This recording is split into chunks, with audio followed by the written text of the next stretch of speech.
Grand Rising, everyone. So, I'm back with another dream.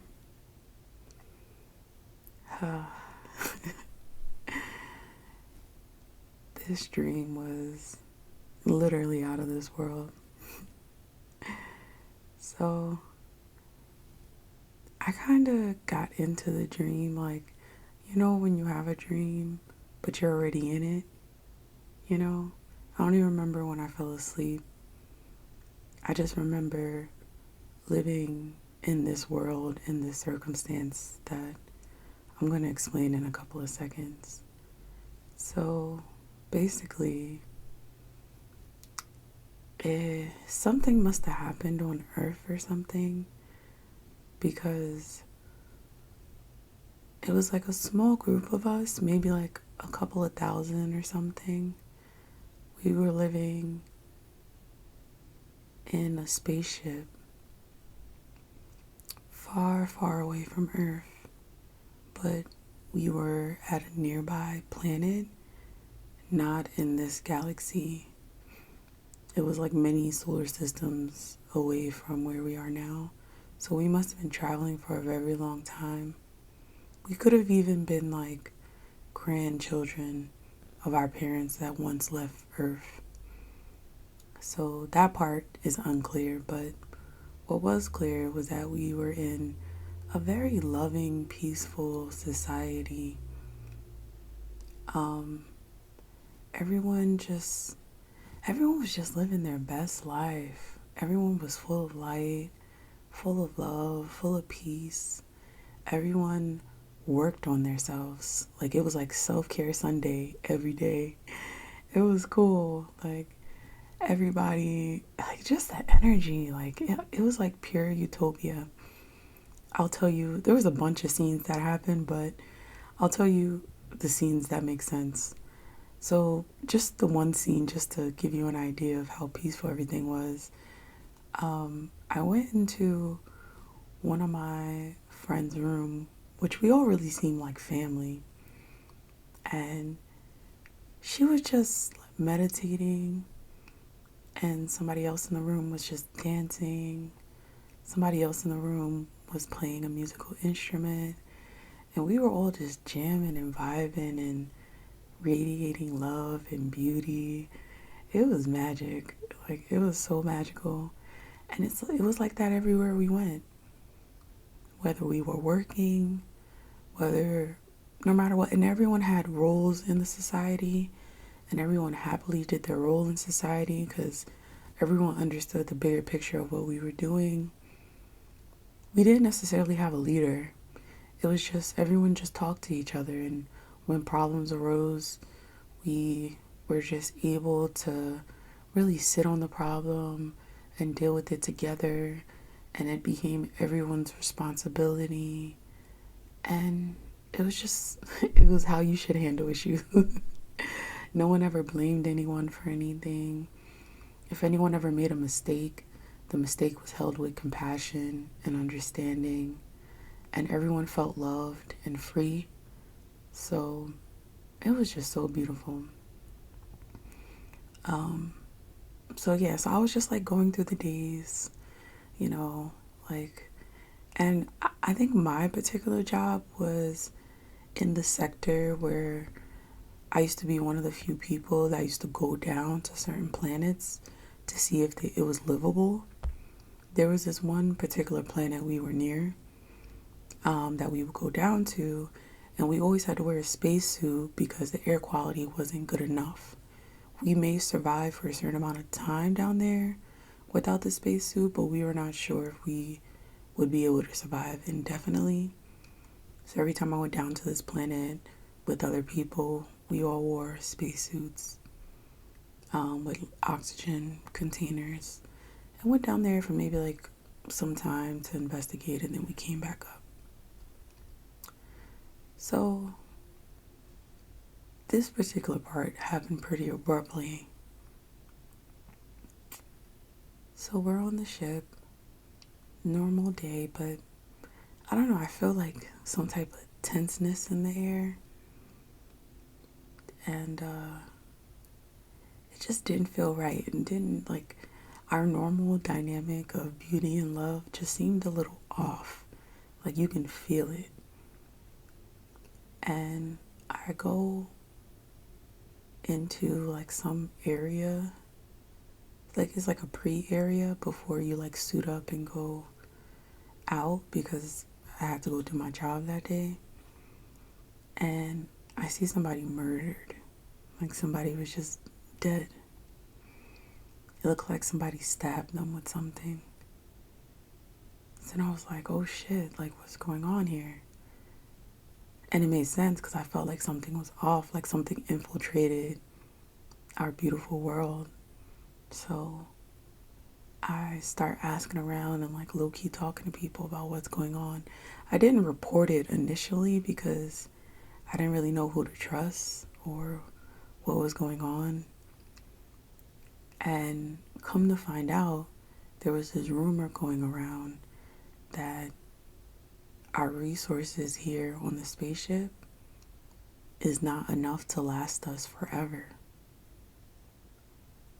And people became obsessed with that notion that they would not have and that they would lack something. So a lot of people clung on to that, and then that rumor got bigger, and people were also expressing that they believe that there's a small group of us working against the other group that is planning on taking our spacesuits, because we didn't have enough spacesuits for everyone. That's why there was only a small amount of people whose job was to go down to certain planets and see if it was livable for the whole. But there was this rumor going around that us, meaning the people who had those jobs, were planning on leaving with the spacesuits and leaving everyone on the ship and starting a new life on land or whatever, well, on that particular planet. So everyone got worried. Kind of like The 100, you know, if everyone ever seen that show. So as my day went along, everyone just went into like panic. You can tell by the way people were moving. Nobody was taking care of themselves anymore. They were very consumed with this idea, whether they expressed it or not. It changed their daily moves. No, like very few people was still exhibiting love and light, and everything just kind of went into chaos. It happened very quickly, and all the beauty we created was just destroyed. So I guess it was this little faction of the group that was more extreme on that end. They just went all out. I don't know where they got these weapons from, but they had some weapons, and they just started mass murdering people as they were inching towards the door where the suits were, because there was enough people in this small faction that there was a suit for every one of those people. I guess that's why they created the small faction, so they would be the ones to go down and see what really is going on the planet and if it's survivable, so they can have some type of longevity and unlimited supply of life and what they need to live. So they just start going in, like they start shooting everyone, killing everyone, no mercy at all. And they tried not to, like, I'll take that back. They tried not to kill everyone, but anyone that got in their way were done. So me, my natural human instinct was to rush towards the door. Like, I knew all the codes. I knew where the lock was. I knew where the suits were. So I went into this room. I locked the door. I put on a suit, and I landed the ship, because we're not doing anyone justice being in space acting like this. So I adjusted the ship where it would land on that planet, so people could stay on the ship with oxygen if they wanted to, or they can get off the ship and see for themselves, because we were in catastrophe at that point. We were so disarrayed, disassembled, no longer beaming any type of light. So in my mind, the only thing that would help is just docking the ship. So I docked the ship, I put on my suit, and I went outside. And when I went outside, there were people that they didn't follow me in the door I was in because I locked my door. But there were other multiple doors that were open that they were able to access to go outside of the ship and onto the new planet. So I get I get on the planet and I see everyone behind me.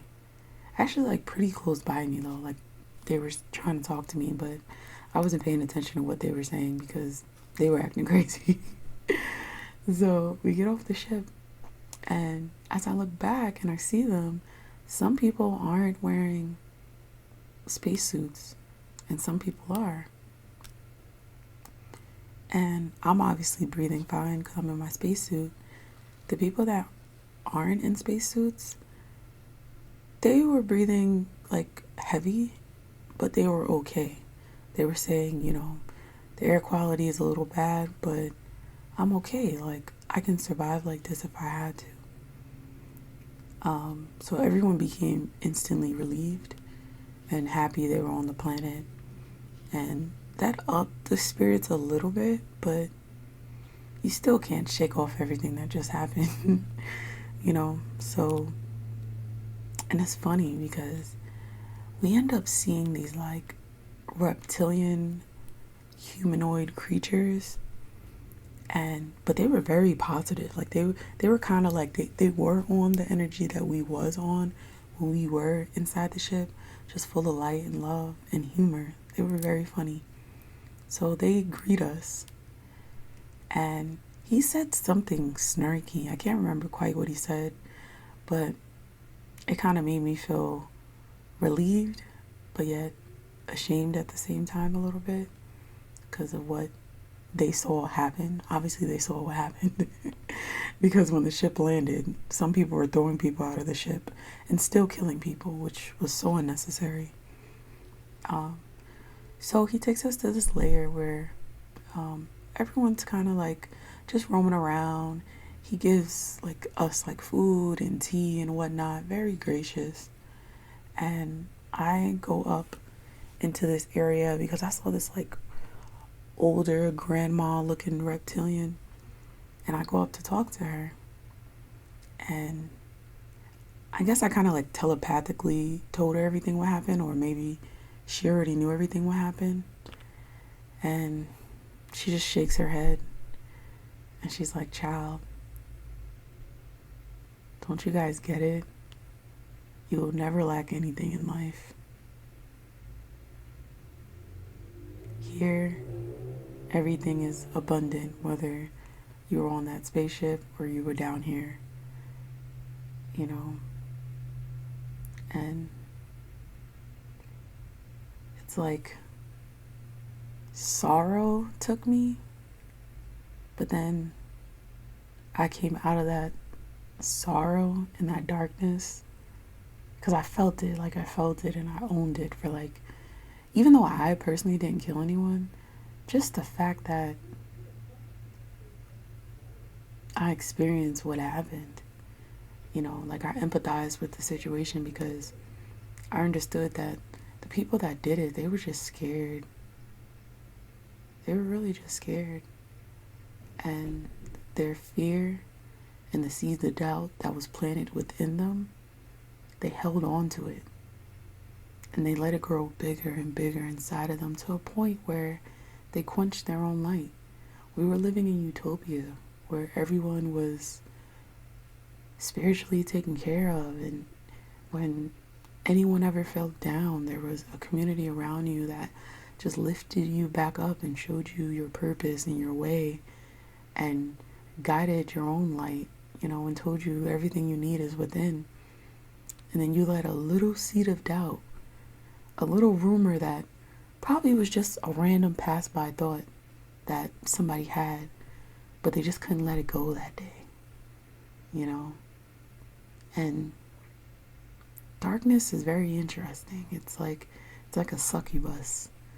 Like, it'll fly around, but as soon as it can see a crack within your being, or latch onto some trauma you had, or a seed of doubt that you have, or a feeling of black that you have, it clutches on so tight, and it expands and it grows within you to a point that either light can't live there no more, or the light that is there gets slowly dimmed, you know, and you're not shining as bright anymore. You're not living in goodness anymore. You're not feeling free in your purpose with abundance, you know. Instead, you're living in fear and doubt and lacking. It's a great lesson. And what's funny is the way this kind of connects with what I did before I went to sleep is I was reading this book.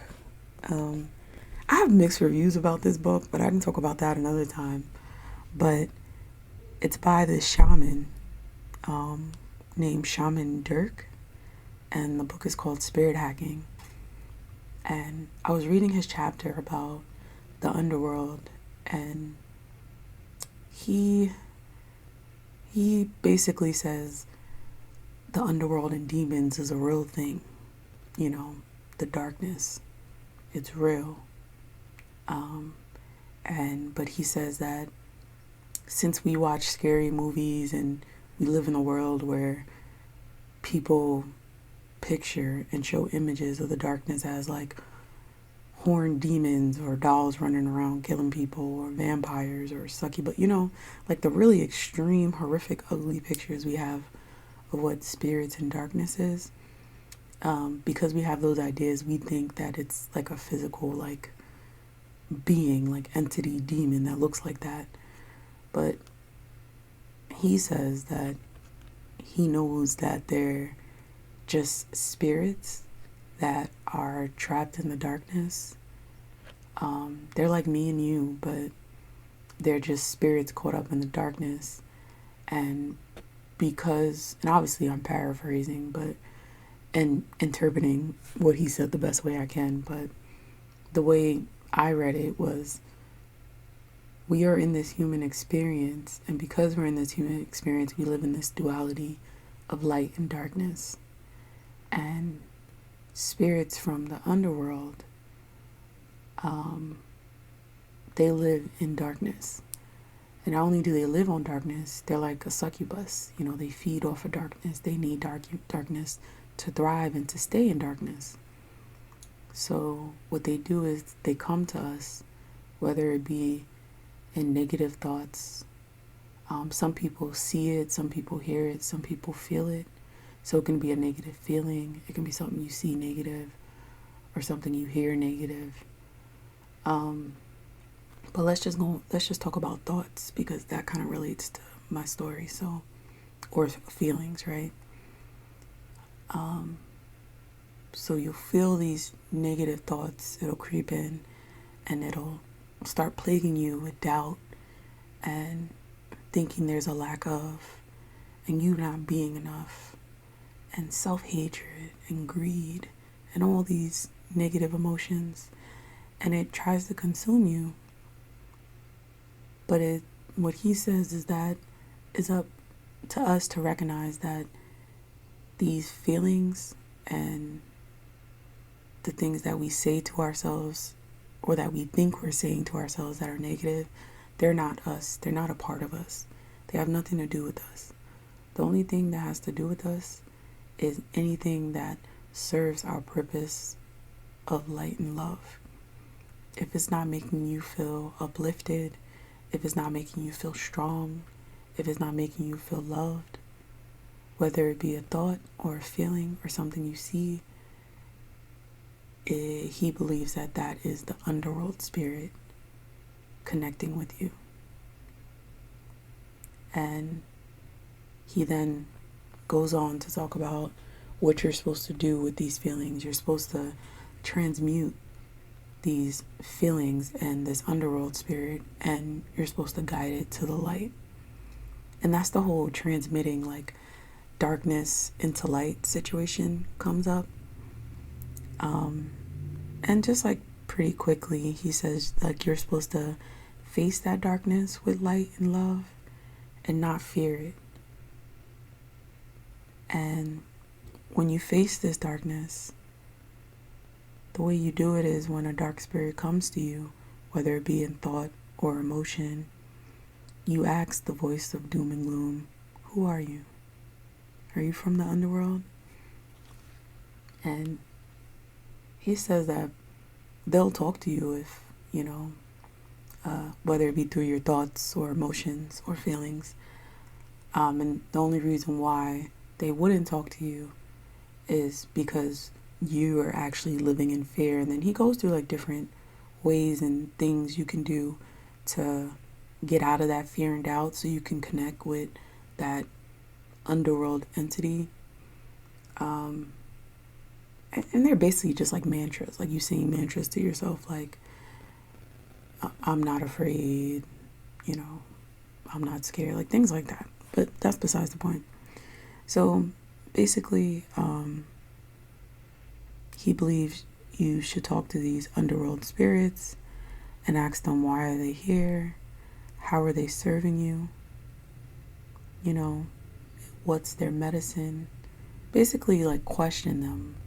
And whether you believe that they're spirits or not, let me say this, because, people have mixed ideas, and I do myself, and it doesn't really matter what I believe when it comes to that, but what I think is true, whether they're spirits or they're yourself, you're still doing the same means to justify the same end, no matter if you believe that negativity is a part of you or whether you believe that negativity is outside of you. I think what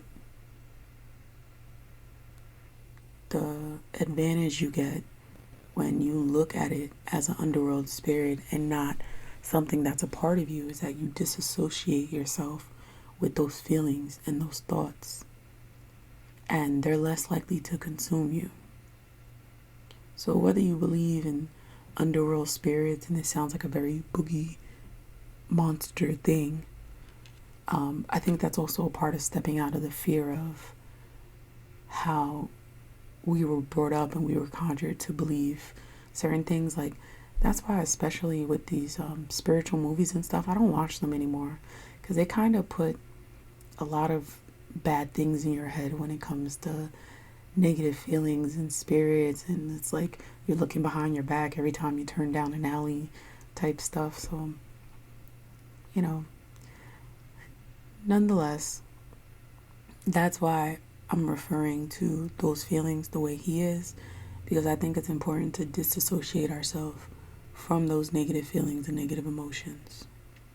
So when I say it's a negative spirit in your head and coming to you, I'm not talking about demonic possession. All right, relax. What I am talking about is negative thoughts and feelings, emotions that are not your own, creeping up on you. And we kind of have to break free from that idea so that we stand firm in our light and we step up and are not afraid anymore. So, especially me, because I'm a little scary bitch sometimes. But going back to what he was saying and how you can conquer these dark feelings and negative feelings that plague doubt and whatnot in your head, you're supposed to face it. You're supposed to ask them. First of all, you're supposed to analyze if these negative thoughts or feelings, or any thoughts or feelings you have, whether you think they're negative or not, do they live in love? What purpose are they serving you? Are they giving you strength? Are they giving you light?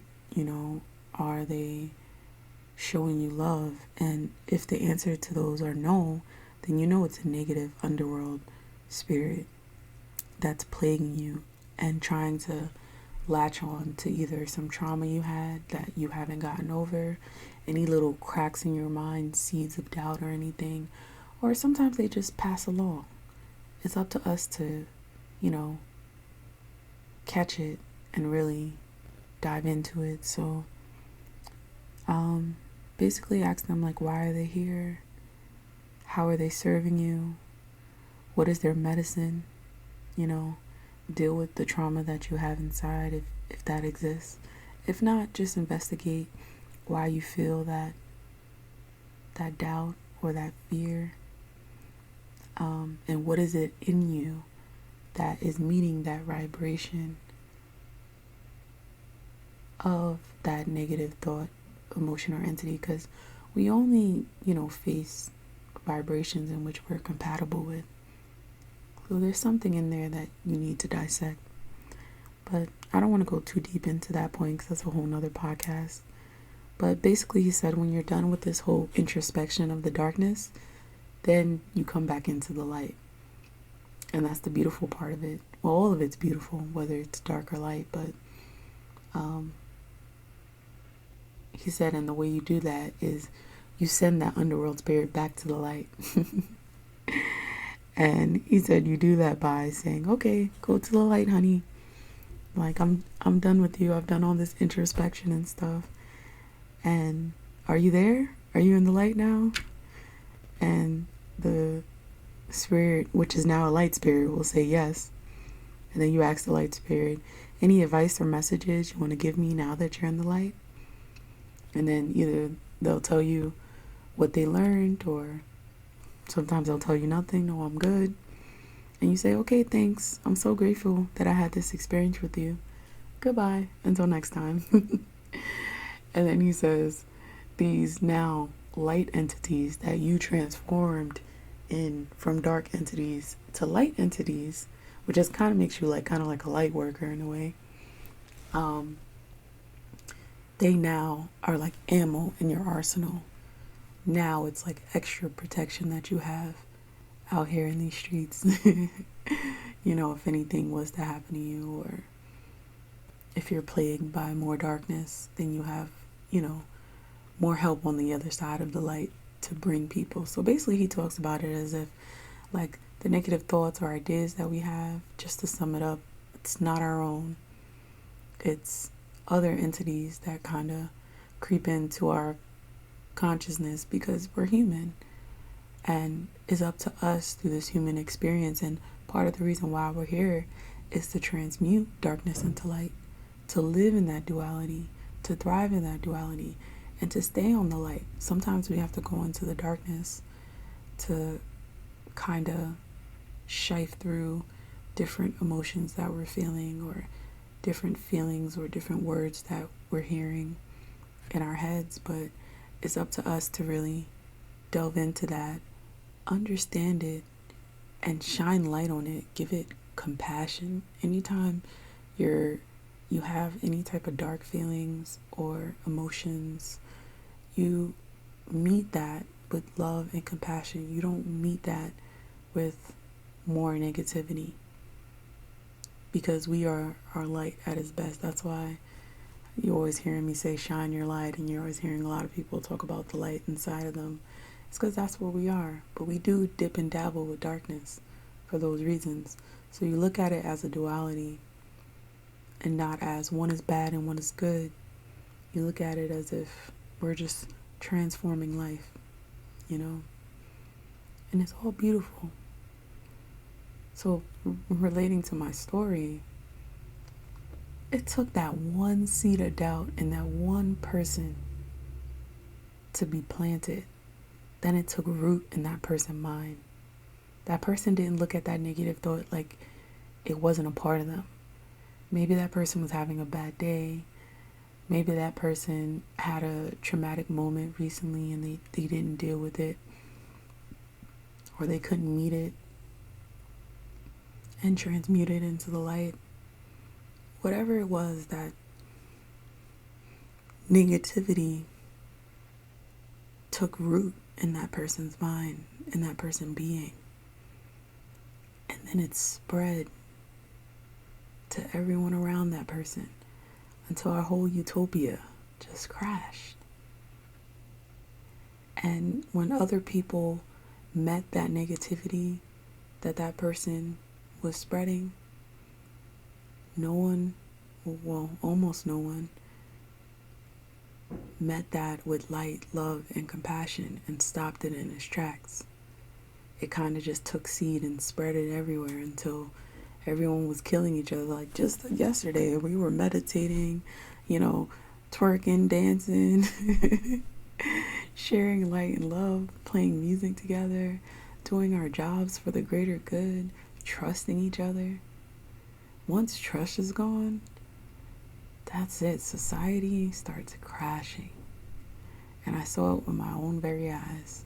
When you have people in society that think we don't live in abundance, to think that there's scarcity in any way, then they let emotions of doubt and fear take hold of lack, of not enough. Those are very strong emotions, and they drive you to do things in the dark that you'll never do in the light.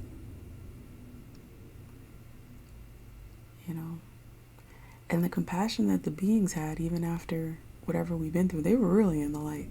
Because we came down all bloodied up and stuff, and they're like, tea? Here's some tea and crumpets. Like, what? You just saw what just happened up there? Like, you should think we're like horrible people. But these reptilian creatures understood the duality of life and how, it all works. And they saw us with compassion so we can reflect upon ourselves and get back into that light. It's a constant battle, And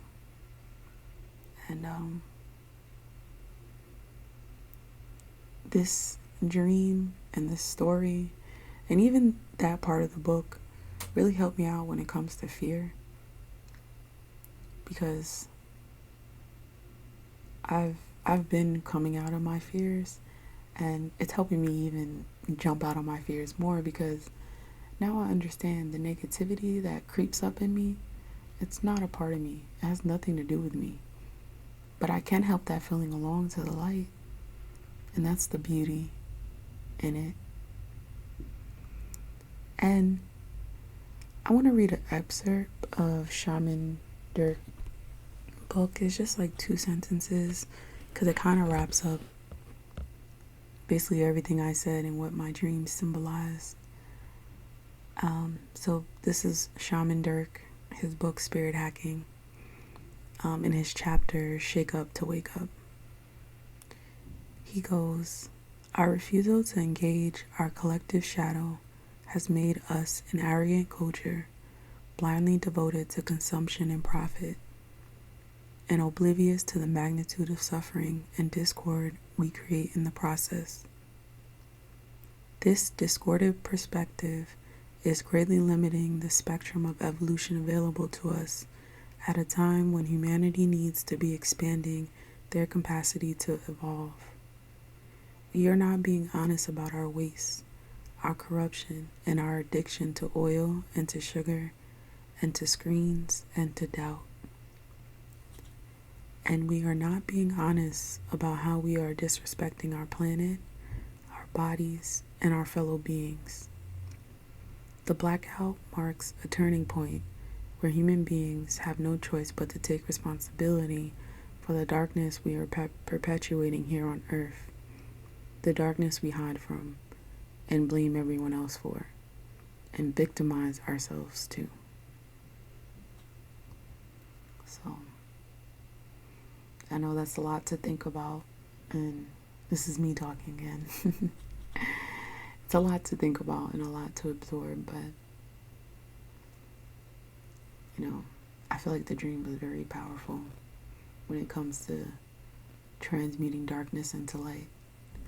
And I do believe one day we can truly live in a utopian society, as I described early on. And it was a pleasure and a beauty to experience that society, even if it is just in my dreams, for some infinite amount of time, and then I can bring it back to this earth and hold on to the fact that as long as we keep being slayers of the darkness and shining our own lights, one day we can all live in a utopian type of society. But the thing is it starts with us. So try transmuting your own darkness to the light. And as always, I'm just trying to find the beauty in unfaithful expectations.